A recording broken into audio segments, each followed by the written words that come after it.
শুধু বলেছে আম্মা জান আমার গাড়িটাতে একটু সামান্য আঘাত লেগে গাড়িটা একটু ভেঙে গিয়েছে, আমি ঠিকঠাক আছি। ওই যে ভেঙেছে, সামান্য আঘাত, ওই যে মা কান্না শুরু করছে, আর থামে না। 20 মিনিট 25 মিনিট কাঁদতে তো আছে ভাই, কেমনে বোঝাবো আপনারে কম। কুমিল্লাতেই ছিলাম সেই দিন, অ্যাক্সিডেন্টটা কুমিল্লার চাঁদপুরে হয়েছিল। নাম শুনছেন চাঁদপুরের আপনারা? কুমিল্লার মেন শহরে ছিলাম, চাঁদপুরে মাহফিল ছিল, এসে যখন ব্যাক করব তখন এই ঘটনা ঘটেছে। একদম পানি ভেঙে ঢুকতে শুরু করেছে উপরে, গাড়ি ডুবে যাওয়ার মতো অবস্থা, বাট পানি কম ছিল, আল্লাহ বাঁচাই দিয়েছে।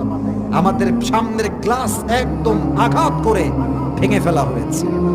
তো মা এত কান্না যখন শুরু করেছে তখন আমি ভাবলাম হায় হায় হায়, কিয়ামত যেদিন শুরু হবে এই মা আমাকে বলবে আসিফ তুই কে, তোকে তো আমি চিনি না,